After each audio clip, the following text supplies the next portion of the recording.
1, 2, 3, sync. All right, folks. Welcome this morning. Good to have you. So, a couple of orders of housekeeping business. Number one, your project proposals are due tomorrow. Okay, 1 page. I gave you all the format. Okay, format's up on the files page. So please, if you have any trouble with your project ideas, don't feel free to reach out. So people came to office hours to talk them through. I think I gave people a really good. People who came, I gave a really good roadmap for your project. So, I need friends. What can I say? All right, so that's due tomorrow. Okay, again, 1 page is submitted on Canvas. Does anyone having trouble finding their groups? Okay, I know we did a little joint meetup session, a little mingling party last in-person lecture, so hopefully you all found groups. So, all right, that's good. And if you haven't, please let me know. We'll find you a group. All right. Number two, I posted a new quiz due late on Thursday. Okay, it's just to polish up that you learn the proper things from the simulation of mechanical systems as we move into the next phase of the course material. Again, same rules as last time. It's open material. Like you can use the lectures. Okay, you can use, you can look for internet sources. Okay, in order to solve the quiz. All right, it's okay. I just want you to be able to answer some of these questions. All right, and that's it for the moment. Okay, and I keep promising you a second homework. So I know you're like, oh, Christian, when's it happening? I want the homework. Okay, it's coming. I'm trying to get it right. I think the last homework was really fun because I really spruced it up. So when you get it right, it swings up to the top. See, look, all these people stuck it out to me by nodding how fun the homework was. So it's great. It's great. It's awesome, right? But I try to make it fun when it's done. You're done, it swings up to the top and it balances. How cool was that, right? It's rewarding, So I try to do it that way. So anyway, so that will be the second homework. Should be coming out soon. I keep saying that, but it'll be on optimization. I think we have all the tools we need now to actually do it. Additionally, I thank you for being your patience with me. Last week I had to do an Air Force meeting on Thursday morning, and it was right during class. So I just did a lecture by my lonesome. Someone joined me. I couldn't see who. So thank you. Someone joined me. I worried you joined like 10 minutes late. I'm like, oh, you poor soul, you're lost. But thank you for joining regardless. But it's all recorded up online. And then because I just like you so much, I can record an addendum lecture after that on the weekend, showing you how you can add. Because I'm sure you all watched it. I know I'm telling you stuff you already know. But we did a single shooting trajectory optimization of a student with a jetpacking the school. At the jetpack. Yeah, whoa, we're all surprised because we already knew the answer. But that is, so we came up with the equations of motion of a jetpack student going, jetpacking to school, okay, and it was, we tried to do it where we minimized the thrust of the jetpack, and by the end of the first lecture, we actually got an optimization working that showed a little forcing function that we came out for the jetpack to get it to school. And then after, my second supplementary lecture was saying, okay, let's look at that solution. How much does that solution make sense? And we added some more constraints. It's like, that didn't make too much sense, so let's add some more constraints so it makes sense. Okay, and we'll add an animation. Okay, and it teaches you something about debugging these trajectory optimizations. Okay, so that's what's up online. So you can find all those videos online and the notes from that online. Okay, all right. Which takes us to today's topic. So, over the last week, we've been covering trajectory optimization. All right, trajectory optimization.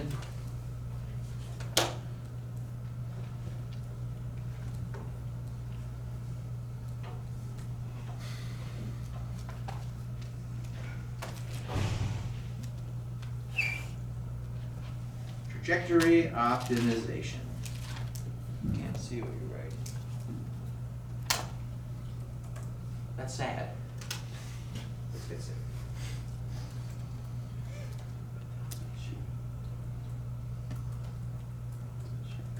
There we go. See that? There we go. Now we're in business. I know. I know it can be just tough to decipher my handwriting on the best days, but look. Trajectory optimization. Right? Continue. Okay. When we last met in person, we talked about two different kinds of trajectory optimization. Does anyone remember from their notes what those two different types of trajectory optimization were? Two different ways to write or yes? You had shooting methods and Collocation. I can't pronounce it. Yeah, collocation. Collocation. Yes, shooting methods and collocation methods. Collocation. So location, co-location together. Yes, yeah. All right. So we had in these we had methods for formulating trajectory optimization methods.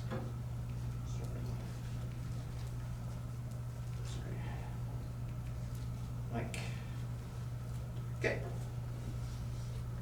Methods for formulating trajectory optimization problems. I'm sorry. Okay. There were two types of methods. There were shooting methods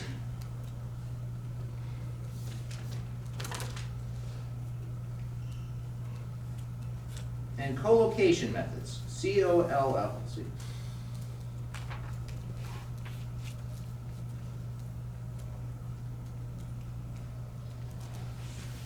Shooting methods and collocation methods. All right. And shooting methods are what we covered in our coding lecture. We actually coded up an entire shooting method for our jetpack students, or how do we jetpack from one point to the other, okay? And recall that the idea of a shooting method is that you run a simulation whenever you need to determine how your control worked, okay? You have to run a simulation, which seems to make sense. Why wouldn't you have, how would you get away with not running a simulation? See how your control works, but so these need to run a time marching integration to check the outcome of a controller. Okay? That's what they do. They need to run a trajectory. So when I say time marching integration, I mean simulation. We all remember Euler's method, like at the back of our hand now. We pay respect to my grandfather. Okay? We start at some initial condition. We take a time step, find the next state. Take a time step, find the next state. Take a time step, find the next state. Using Euler's method, we're marching forward in time. Why we call it time marching. Okay? What's that? No. You commented on my march? It's pretty good, right? Thank you. Yeah, it's very good. I went to thank you. It's very stable. Yes, I did marching band in high school. I know I give resting marching band. So it makes sense. So I was a drum major. Hence that's why I do this all the time. Okay. Anyway. What did you play? Clarinet.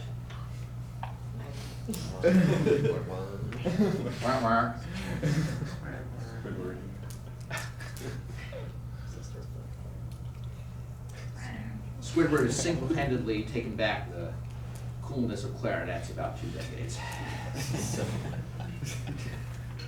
All right. Okay. There's collocation methods. I described, they're like a revelation when I learned about them. I was like, wait, is there a way to do something where you don't have to do a time marching simulation? I mean, so what's the downside of having to do a time marching simulation every time you want to check a solution? Time consuming. You have to run the loop over and over again, right? It takes time, okay? There are other disadvantages. We talked about how the derivatives can be noisy when you're changing the outcome of the simulation just a little bit, so the derivatives can be noisy when you use finite differencing. We talked about that last lecture, okay? But collocation methods, instead, they plot a, let's call it a magical trajectory. I didn't call it this last time, but I feel like it today. And then check if it obeys physics. Okay? So a shooting method if this is your time, and let's say this is our state, x of t, we have some one state in our system, our shooting method would, this is our time marching integration. We'll just do something over time.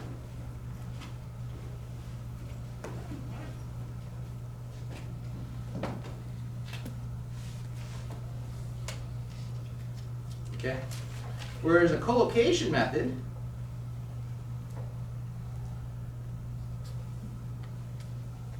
has some imaginary line that's defined often by spline points. It doesn't need to be.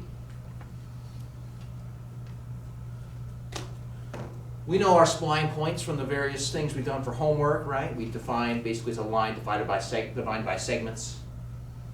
They don't necessarily have to be lines, straight lines connecting them, but okay.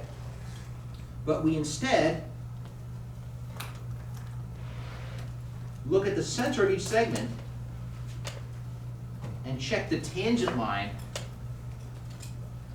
at the middle point. Okay? And those little points, those are called collocation points.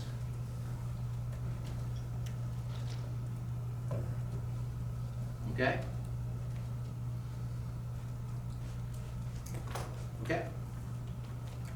And that tangent of that line, keeping in mind that this is x of t, and this is time on this axis, that tangent line, the slope of it is, rise over run. So change in x over change in time. So the slope is equal to the change in x over the change in time, otherwise known as approximately x dot. Okay? And how do we define our dynamics in this class? Some kind of state space schmace form, right? And because we have an equation for this, we can say, oh, x dot of t is equal to f of x of t u of t. We can check if our slope matches our equations at all of these little points. Boom, boom, boom, boom, boom, boom, boom. Okay. So we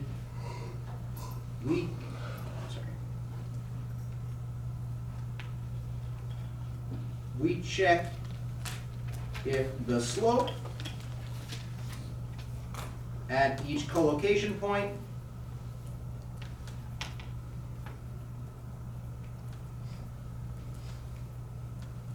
matches the equations. Okay. And that takes a lot less time than running a simulation. That's the question. So does the collocation iterate like the magic trajectories, or does it iterate the collocation points? Great question. The answer is both. Okay. I think you'll help with an example. Okay. But let me try to hit it now. So you define that magic trajectory via those points, exactly as you said, the first thing, right? And those points are decision variables, okay? All right? They're gonna be decision variables for your optimization, okay? And once you know those points, you can mathematically determine where that point in the middle is, right? If you know what kind of spline it is. I mean, let's give you a little example off to the side, okay? Let's use orange here. Yeah, indeed. You're all humoring me today, it's very kind. All right, so let's have an example, right? Let's say you decided that your spline was a linear spline, okay? These blue dots, let's just say that the height of them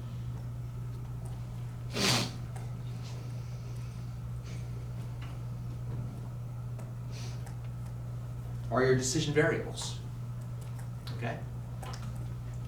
And you connect them with a straight line, so a piecewise linear segment, right? If you know where those blue dots are, then you totally know where the collocation point is, right? just mathematically. You all remember lines? I know, okay. But it just gets a little bit more complicated if you have a quartic spline. It's a little bit more complicated if you have a cubic spline, okay? My sweet spot is the quadratic, but continue. Yes, question, Logan. Didn't we do the same thing for the shooting method, like choosing our force points and then Yes. choosing a spline? Yes, we did. But this isn't force, right? What is that?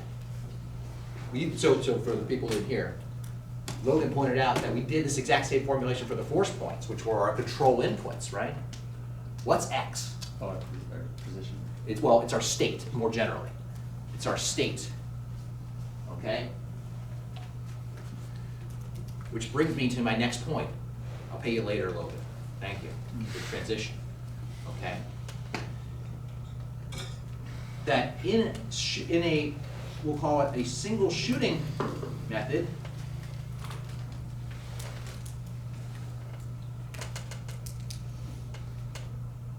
this is where you just do a single shot for simulating your system. What are your decision variables? W are your decision variables.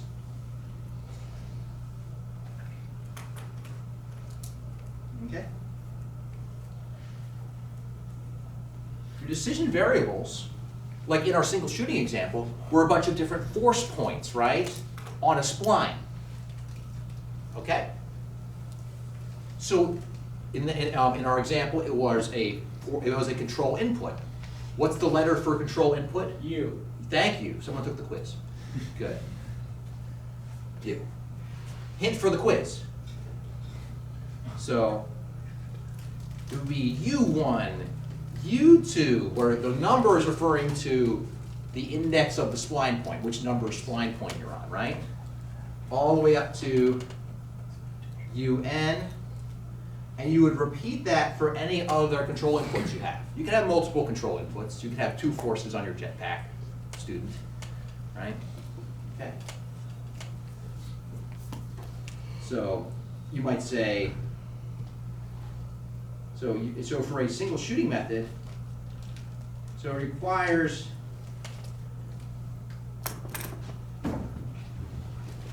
your control inputs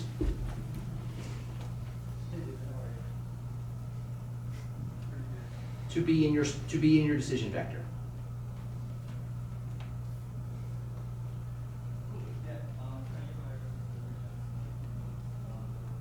Okay. All right. That's for single shooting. Now, for the type of collocation method we'll be using for the most part here, called direct collocation. Okay. And by the way, if you need another exposure to this material other than through me, I provided the paper Kelly 2017, which is it's on the Canvas. It's linked right in the course schedule. If you want to see someone else's take on it, it's a fairly lengthy paper, but if you really want another take on it, Matthew Kelly did a phenomenal job writing an instructional paper on how to do collocation methods. He didn't invent the method. He just he wrote such an instructive paper. It's been cited many, many, many times. And Matthew Kelly was really nice when I talked to him. So that's why I'm plugging his paper. No, it's a good paper. So what decision variables in your decision vector need to go for a collocation method? Well, yes, we still want to be able to decide what our control input is, right? U1, U2, that's what we want to know, okay? But we also need to be able to decide this magic trajectory. These little blue dots, those are, I'm going to right label these as decision variables.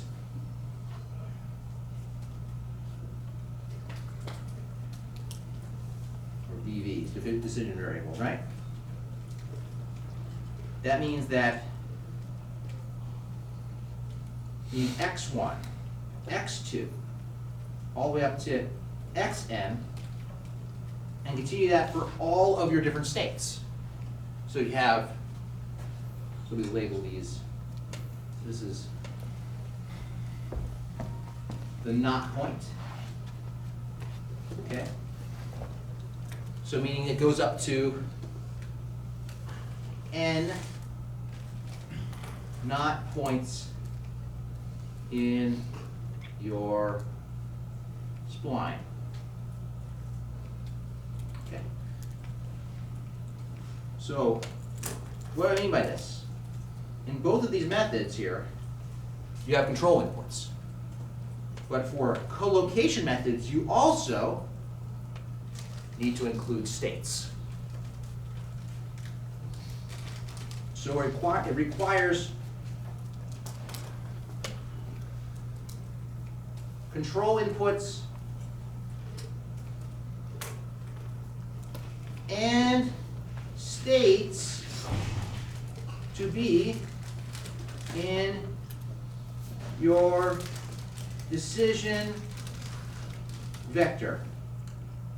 You need that for collocation methods, at least in any way that we're going to implement it in our class. Okay? So control inputs and states. So which of these two methods, shooting or collocation methods, or I should say signal shooting or collocation methods, are going to need more decision variables? Direct collocation. Direct collocation. You have more decision variables in that. Okay?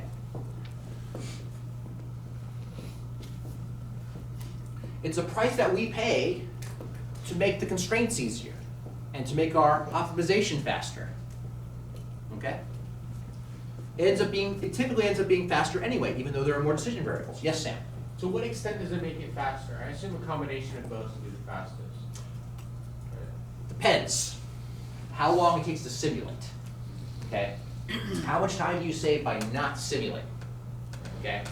So I'm talking in broad generalities. You can find places where single shooting will work faster. You will find places where direct collocation will work faster. In my experience, collocation, if you put in the time to set it up, it will be worth your while, in my opinion. Wouldn't a combination be really good, though? I'll pay you later. Okay? All right? For that nice setup. Okay?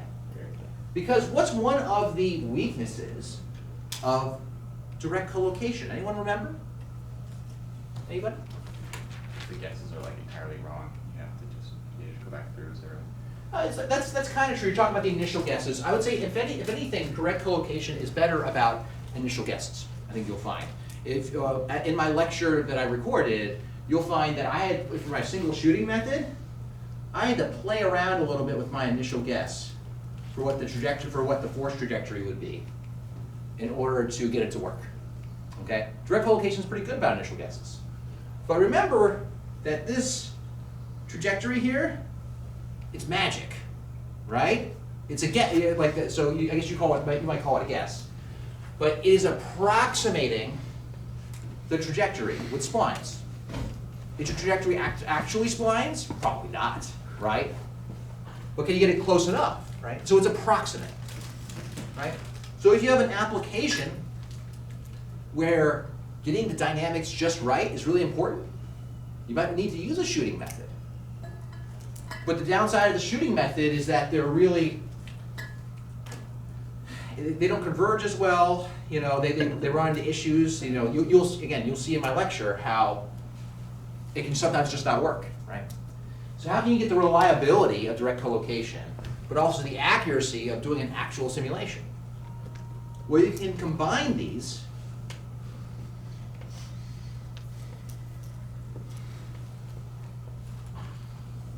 You can combine shooting and collocation using multiple shooting.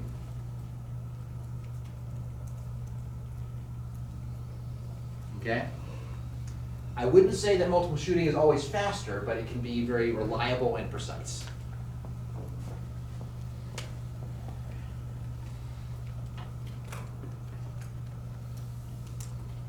Can be slow. but it's reliable. Okay? Now the idea behind multiple shooting, that if you have some state, and here's your initial condition, and you want to simulate to your final time, you would simulate across the entire time, and boom, you're done. That's single shooting for checking your control. But what if instead, my friends, I said, hey, let's split up that time. Instead of shooting all the way to the end, or final time, we shoot just a little bit. Whoop. Sound effect optional.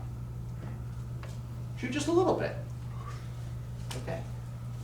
And then we pick some other initial condition. Now at that time, we decide what that is using a decision variable, if you will. Okay. Shoot. Whoop. Again. Have some other initial condition. Shoot. Whoop. You see where this is going? Okay. Now, you look at that trajectory, if this is a continuous system, that ain't right, right? Why did I do this nonsense? Why didn't I just draw whatever I just drew? Okay. Well, by doing a shorter shot, okay, and then saying, hey, this starting point here is a decision variable. In fact, these are all decision variables along the way. And then we then apply a constraint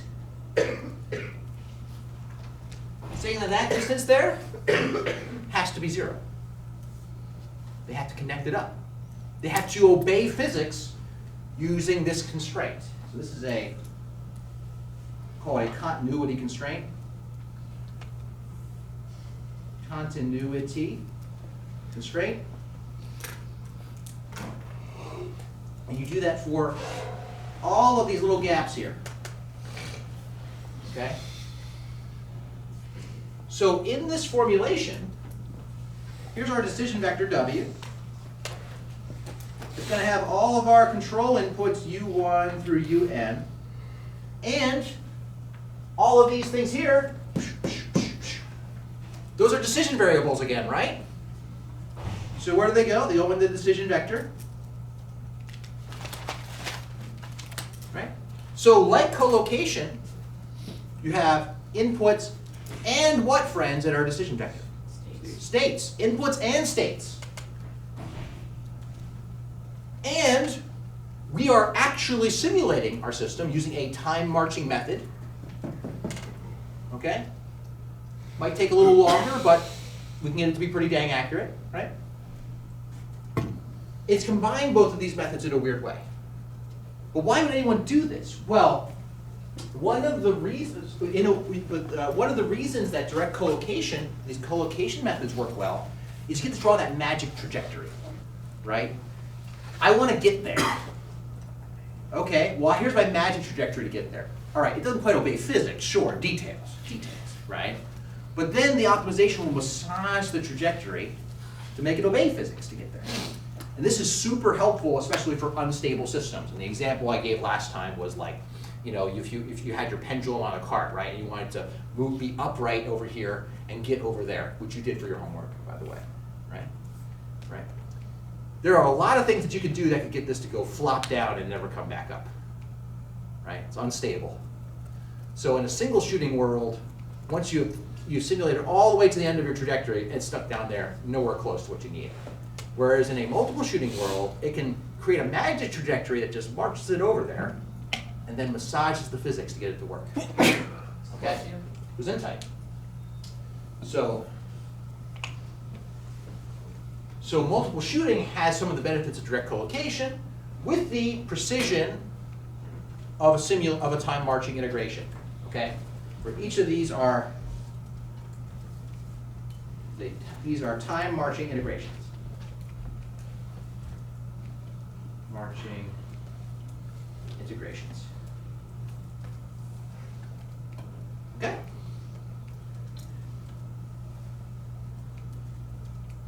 So, those are the three major types of formulations that we're going to be talking about this term for trajectory optimizations.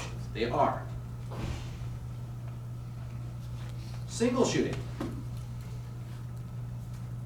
In the middle we have multiple shooting. And direct collocation. Now, direct collocation, we'll use the splines, like we talked about. There's another thing, we're going to put it in a parenthesis, it's called global collocation. Generally, we haven't had time for that in the class, but if you're interested, try to point you to some papers here. Okay? The key difference is instead of having collocation, instead of having spline points that are connected and in the center is a collocation point, you just have a bunch of parameters that just define your curve from the beginning. A very simple example would be like a polynomial, right? A normal polynomial, like an x plus x squared, and you set the coefficients, right? But it turns out that normal polynomials are bad choices. There's a whole science to choosing good choices. There are other types of polynomials. There are other types of, anyone heard of orthogonal functions? Anyone heard of them? Some people have. Anyone heard of, but many people haven't, I imagine. Has anyone heard of a Fourier series? Yeah, those are orthogonal. The idea is that orthogonal functions are kind of like orthogonal vectors. You know orthogonal vectors, right? Right-angled vectors. If you're plotting points on a grid, odds are your vectors are orthogonal to each other. That like your basis vectors, your x and your y and your z, your I, j, k, right? Why are they orthogonal? Why is that a good idea? Anyone know? Well, if they're not orthogonal, there's a lot of like redundancy in the information. Like, here's my two basis vectors. If I want to go over 2 and up 1, hey, 2 then 1, perfect. If these are my basis vectors, I want to go over 1 then up a bunch, like this vector becomes strange and weird. It's weird. You do the same thing with functions. There's anyone have done a Fourier transform or heard of a Fourier transform? Anyone would tell me what a Fourier? Yes, Joseph. Converting the time domain function to frequency domain function. Yeah, Just yeah. Fourier transform. Absolutely. So Joseph said, like, so in a Fourier transform, it takes a time domain function. Oh my goodness, kind of like this. Hey, that's time. That t is time. We know t is time, right? I didn't define it today, right? Time domain function, right? It turns into a frequency domain function. That's what Fourier series does. So so basically, you would just add together sines and cosines of different frequencies, and you could basically reconstruct your time series with different oscillating signals, right?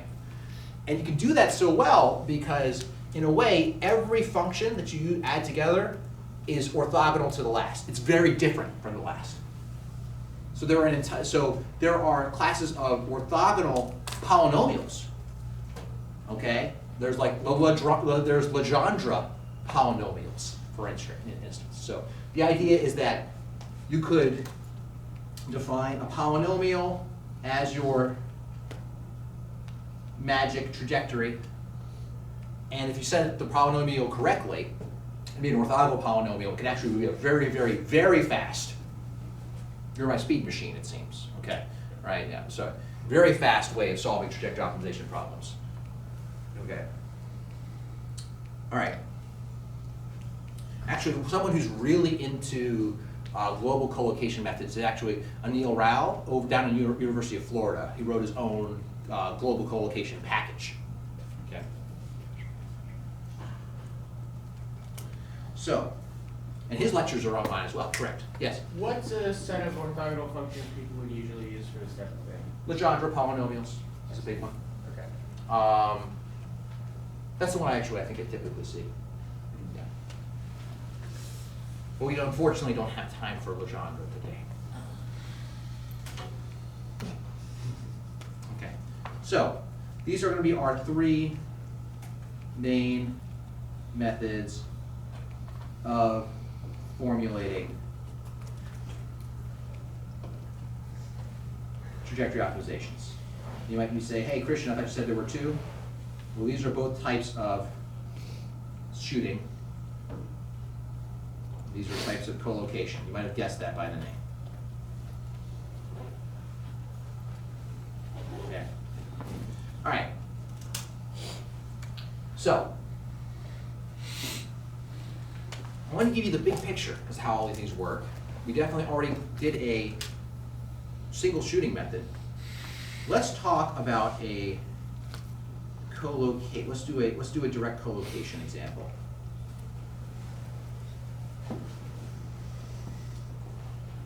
So, direct collocation. Okay. Example. Okay. Classic direct collocation example. We're going to have ground. We're going to have a mass. We're going to have a force on that mass to push that block, and we want to get here. This looks familiar. It's because we did this already. We actually turned it into, believe it or not, we kind of sort of did direct collocation in a previous coding lecture in our quadratic programming example. Kind of, sort of, not quite. Okay. So this is our goal position. Okay. So we need to, let's formulate a trajectory optimization problem.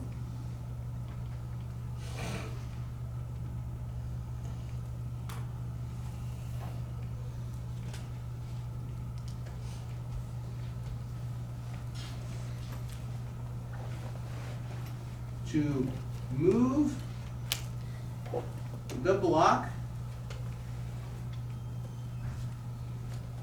to a final position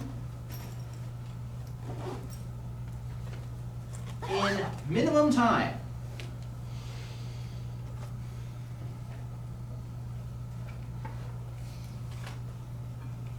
Okay. In minimum time,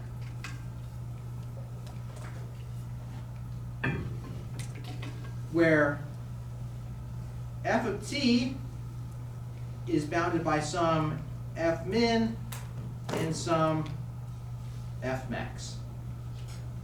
Okay? If you have infinite force, that's an easy problem. Okay?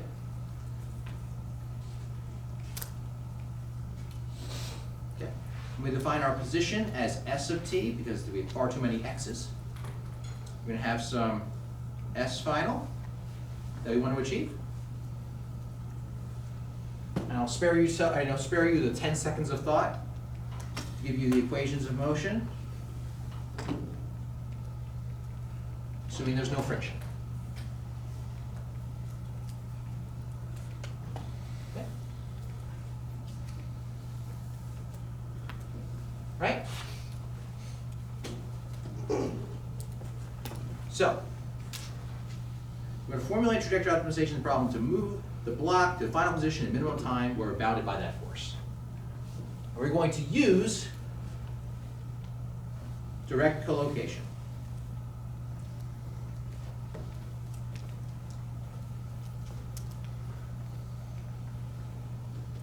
Okay? So we're going to formulate an optimization problem. What's another word for optimization problem, by the way? Program. Program, right? What three things do we need to define? Decision variables. Decision variables. So we need our decision variables. Cost function. And I'll call it the decision vector if that's okay, because it contains decision variables. The cost function, and what else, friends? Constraints. The constraints. The constraints. The constraints.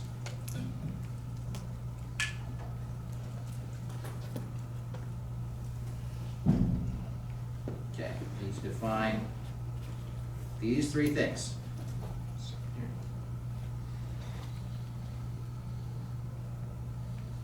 Okay. All right. So our decision vector for a direct collocation problem needs to contain what? Inputs and states. Correct. This is our decision vector. W needs to contain our inputs and our states along the trajectory. I'm writing them in words here. Okay? I'm going to leave this blank for a moment here because there's one little thing we're going to add at the end. That actually, you know from my previous lecture what we included as our final decision variable, but we must, at a minimum, have the inputs and the states. Okay? So, what are our control inputs? Well, U of t, the force that we have available to us, our control input is going to be our F of t. Okay? Which we're going to define, again, as a spline. And by the way, whenever I'm drawing these splines like this, I'm just giving you an arbitrary shape. I hope that's clear. So this is U of t. Okay. Okay. And so our decision variables here, I'm going to circle in blue. These are some decision variables. I'll call this one F1. This is F2, F3, F4. We'll go all the way up to Fn. Okay. So we're going to, those are going to be all of our control inputs. Now, what are our states? X of t. So inputs, we are states. What are our states? Well, how many states that we have? Now, you all know your process for counting states. You are very good about it for your homework. And you say, hey, what's my highest order derivative? Oh, s double dot of t. What's my lowest order derivative? And you might say, oh, wait, there is no lower order derivative. There are 0 states. But you do need to know what s is, right? Why? Because you need to know where it goes. So s is your lowest order derivative, 0th order. So how many states do we need? 2. 2. 2. We need 2. So we'll start with our lowest order derivative, s of t, march up to our second next higher derivative, s dot of t. We know the answer is 2, so we stop, but we also stop at our highest order derivative anyway, right? And also, if you looked at that, is f of t a state? No. No, it's not. For one, it's our input. It's taken. Okay? But also, there's no derivative of f of t. You know, the highest and lowest order of f of t is 0. Okay. Okay. All right, so we have our inputs, we have our states. So we also need to define our states over time. So we have to define s of t over time. So I'm going to define it as some arbitrary spline. Okay? Where these are decision variables. Boom, boom, boom, boom, boom, right? This would be S1, S2, S3, all the way up to Sn, right? But we have a whole other state, right? S dot. Okay? I'm going to call it ds of t, if that's all right with you. Because it's the derivative. Again, I'm just drawing an arbitrary spline. Okay?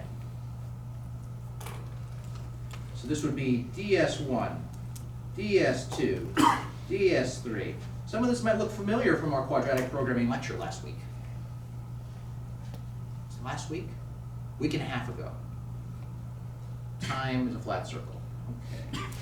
All right, all the way up to DSN, I should say, so up to DSN. And all those are decision variables. Okay. So right now we're looking at decision variables for our force, for each of our states.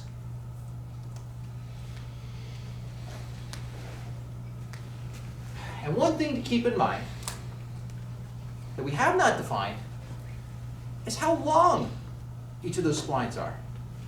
Okay? Now, if you're in a problem where that is a constant, who cares? If I tell you that you're going to be driving for exactly 10 seconds, it's it equals 10. Put that in the code, the number 10. Boop, boop, done. Right? But what are we trying to minimize in this problem? Minimize time. So we should make it a decision variable as well. Okay? And this is exactly what we did in our single shooting example. We made it a variable because we didn't know when our jetpack student was necessarily going to land on its target. So, final time. So that means let's make t, final time here, also a decision variable. You only need it once, so I'll circle it there. Okay, final time.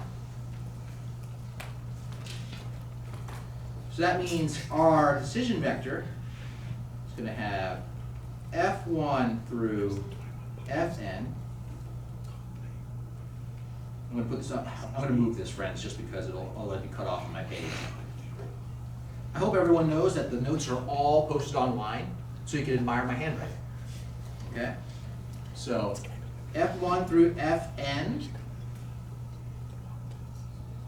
I wrote a capital N here. So. Then S1 through Sn, and DS1 through DSN, and capital T.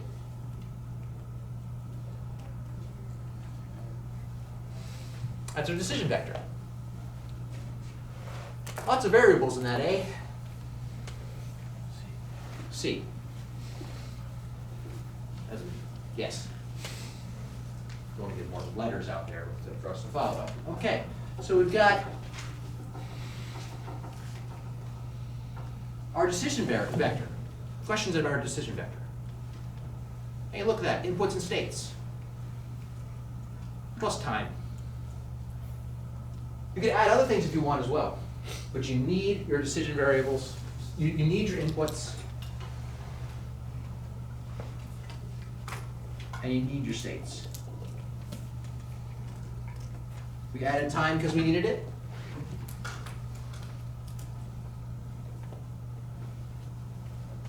I mean, you could add, but you could add any other decision variable you want, theoretically. You could change the mass of your car. Why not? If that's available to you. I'll tell you what it'll do, though. You don't tell it. It'll probably give it negative mass and have it accelerate on its own. So, remember your constraints, folks. So, okay? That's your final time. So, all right. What is our cost function?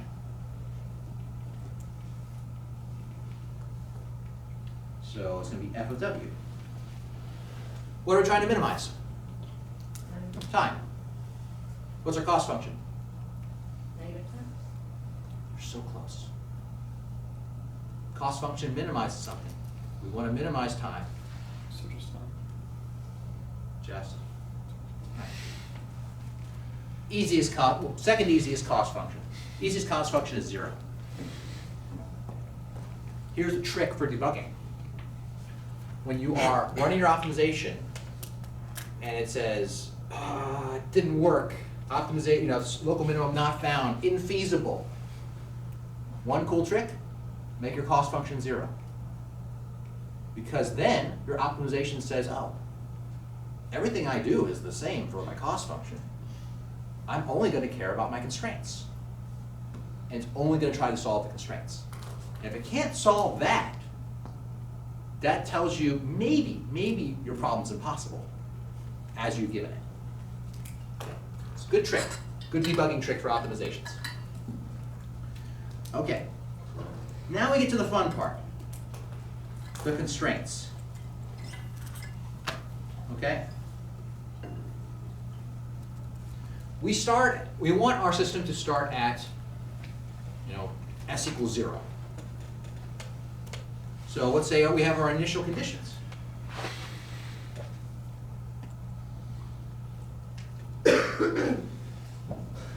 Okay? Have your initial conditions. S1 equals 0. Inequality or equality constraint, friends? Equality. Equality. Right?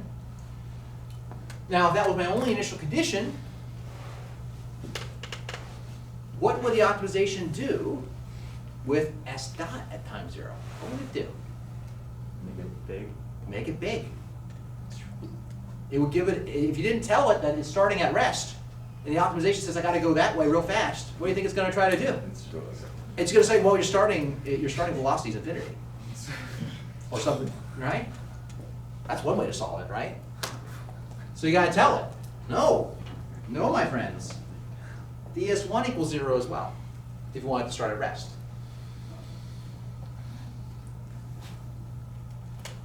You have your final conditions, or what people will call their terminal conditions. If you want to sound morose. Terminal conditions. You can say that S1 is equal to S final. Should that be SN? What do I call it? That's Oh, sorry, yeah, SN. Thank you. SN equals this. Thank you very much. Thank you. And if I don't tell it anything about the velocity, the optimization won't care about the velocity. It'll be whatever speed it's at. And if that's what you want, power to you. Okay? But if not what we want it to come to rest, we'll say dsn equals 0. Right? Makes those constraints really easy, right?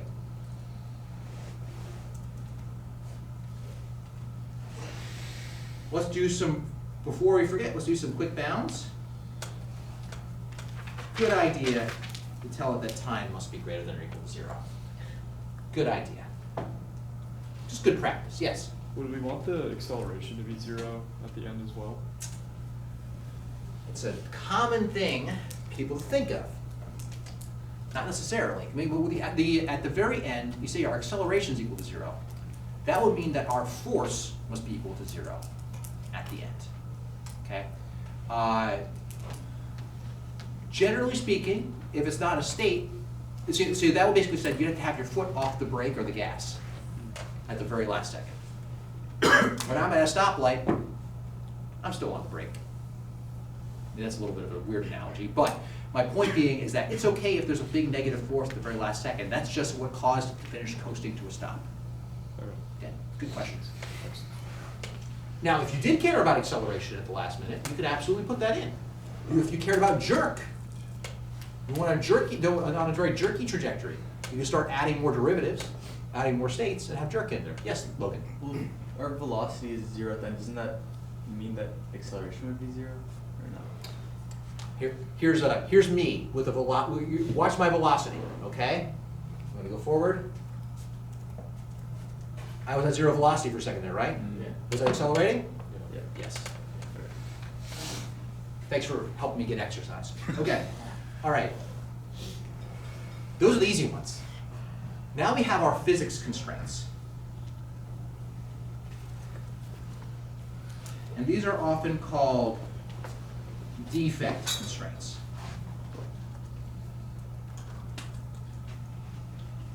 Okay?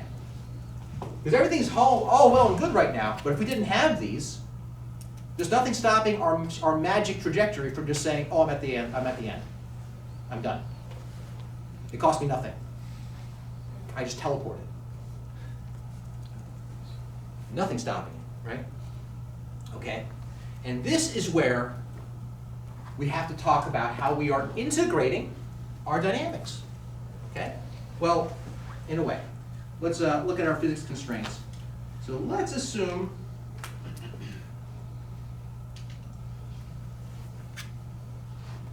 linear splines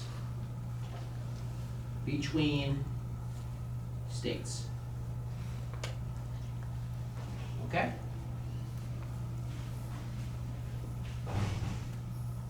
Let's assume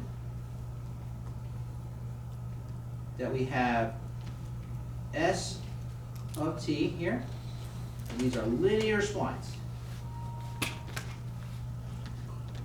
Again, here's my random, wiggly, arbitrary spline trajectory, okay?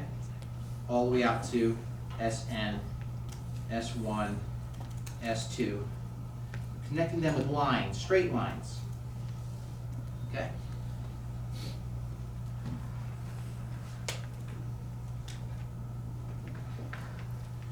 In direct collocation, I find a point in the middle, and then I find the slope of that line,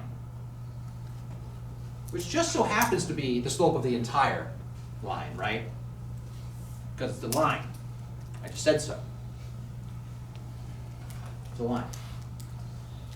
So if I want to see if that slope equals the physics of our system, okay, that would mean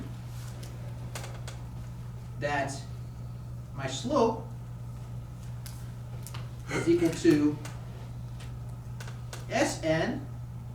Sorry, I don't know why I wrote Sn, that should be S2. Angela, I count on you for these things. It's okay. I forgive you. So that's rise over run, right? And what's our run? A little delta t, a little change in time, right? Again, this is a sort of forewarning. In the literature, you often see that time step listed as the variable h. Okay? I might do it here as well, but I'm just warning you, if you're like, what's h? That's what h is. Okay? Over delta t. Okay? Great, that's our slope. Then it has to equal our dynamics. And our dynamics, which in this case is, let's just say, we're at that time t right there. It's the derivative of s at that time t, dt. Well, the derivative at this exact time of s is ds. ds1, right?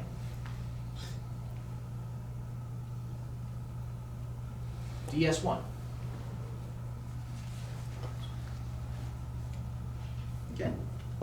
Therefore, if our slope equals our dynamics, that means that S2 minus S1 over delta t is equal to ds1. And you can repeat that for all of your constraints for all of these other slopes until you get up to the nth point, right? So you would have also Sn minus 1 over delta t equals ds n minus 1.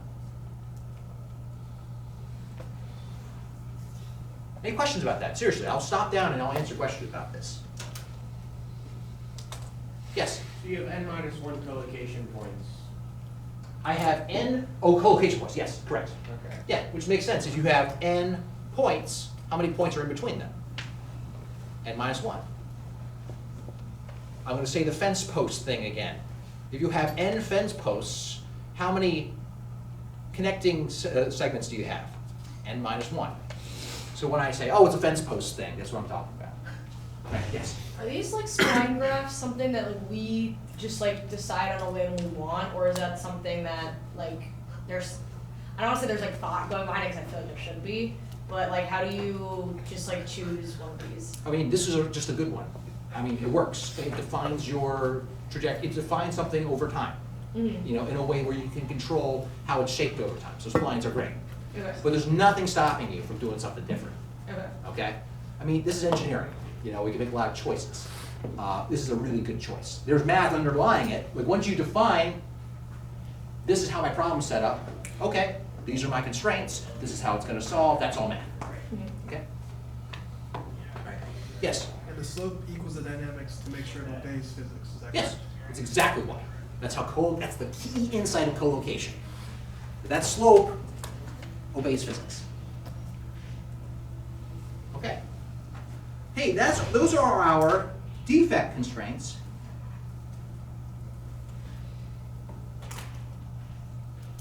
For S. But we're not done, right? We also have to do DS. Make sense? So we need our defect constraints. Defect constraints for DS. So our slope for, I guess we can draw it out, just as Angela loves seeing it. There's your DS over time, or your S dots, I should say. The S dot, right? Here's my magic spline.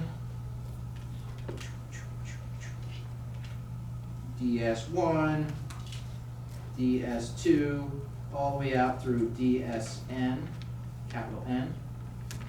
Okay? So our slope of that line at the collocation point, which is the same as everywhere else on that line, is equal to, oh no,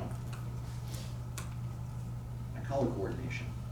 It's equal to our rise, which is DS2 minus DS1, over our run, which is this delta T.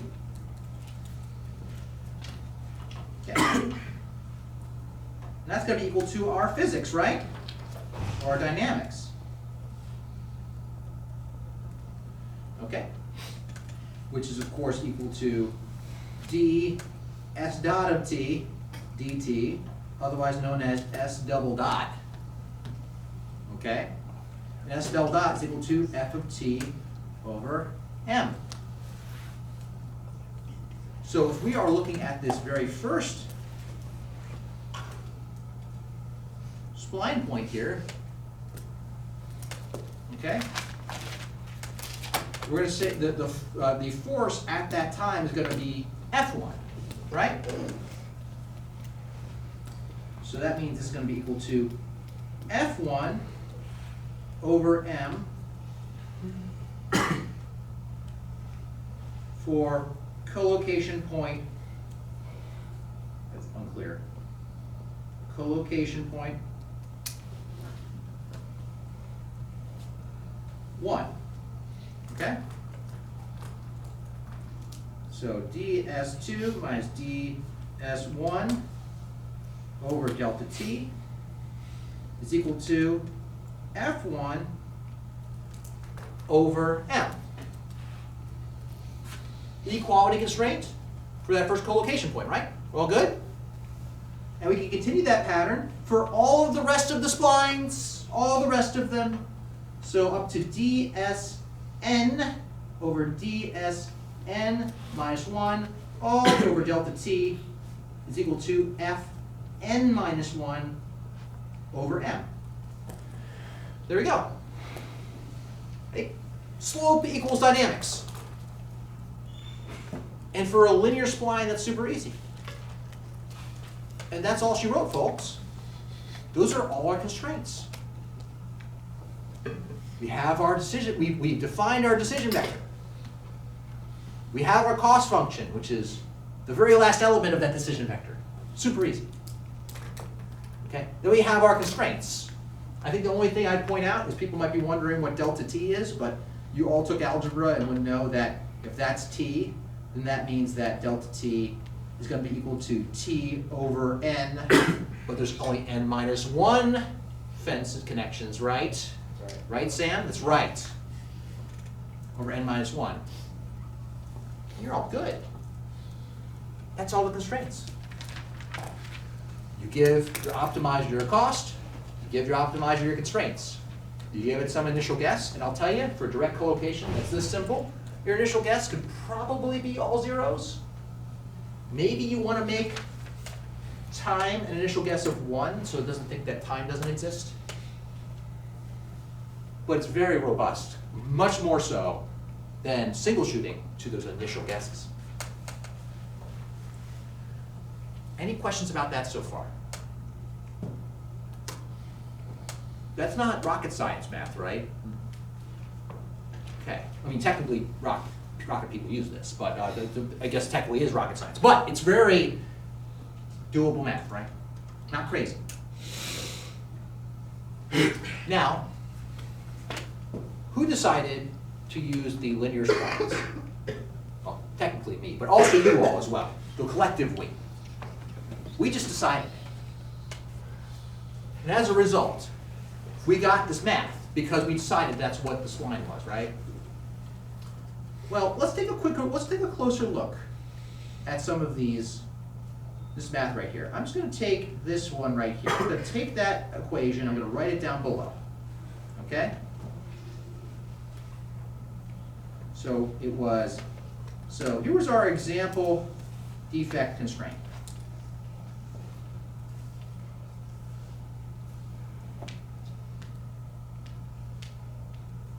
S2 minus S1 over delta T was equal to ds1. I'm going to solve for S2. Why? Because I feel like it. I'm going to solve for S2. So that's going to be, I'm going to multiply both sides by delta T. That moves it over there. Add S1 to the other side. Then it's going to be S2 is equal to S1 plus ds times delta T. Does that equation look kind of familiar? Euler's method.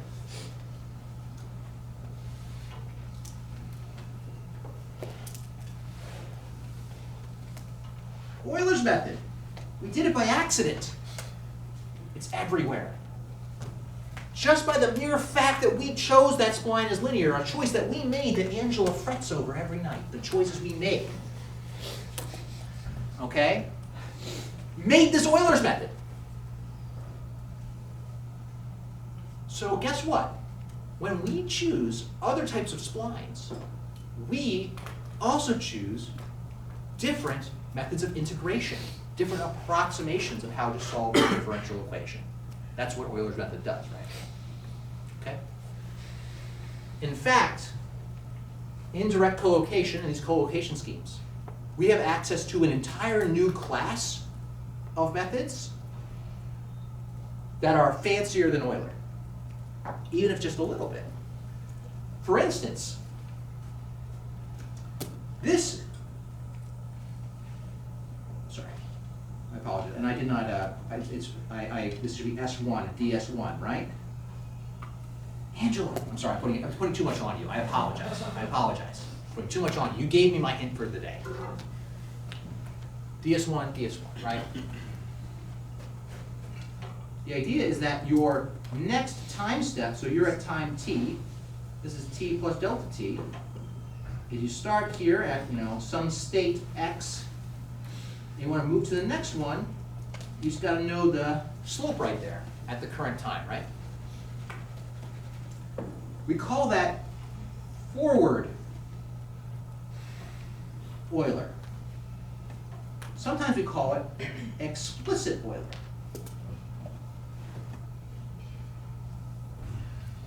Okay? And it makes sense. I mean, how could you possibly know how far to move your state if you don't know how fast you're moving at this current time, right? How could you possibly know? Well, with the magic of direct collocation, you have information from the future. You do. The next so right now here you're using ds1, right? In direct collocation, what's stopping us from using ds2? Nothing. It's a variable that we've given it. So we can actually have our state step forward in time using a slope from the future. Okay? There's also basically forward Euler was some state xk plus 1 was equal to xk plus x dot k times delta t. You could also have it where xk plus 1 is equal to xk plus xk plus 1 dot delta t. The future. You call this backward Euler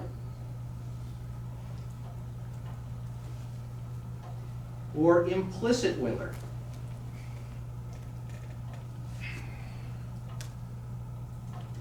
Now, you could never do this in a time marching simulation, right? Time marching simulation requires that you take what you know now, step forward into the future. We're only marching in one direction, okay? But with the magic of this magic trajectory, this spline that we made, we can pretend like we know the future. We don't literally know the future. We pretend like we do. Okay? And as a result, implicit Euler is much more accurate than explicit Euler.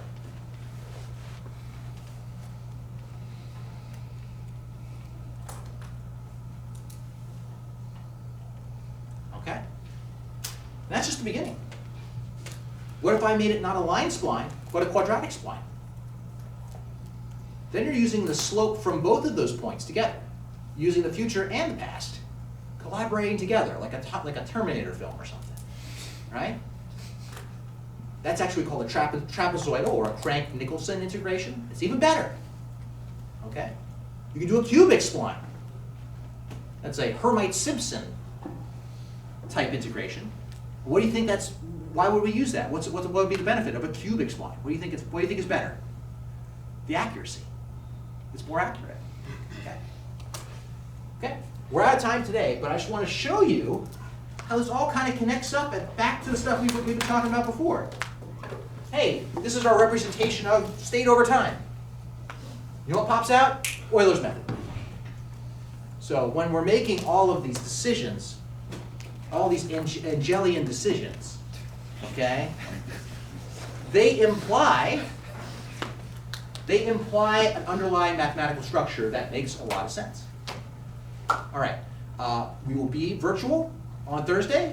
Guess where we're going to code up? Direct collocation. This guy, and hopefully more. All right.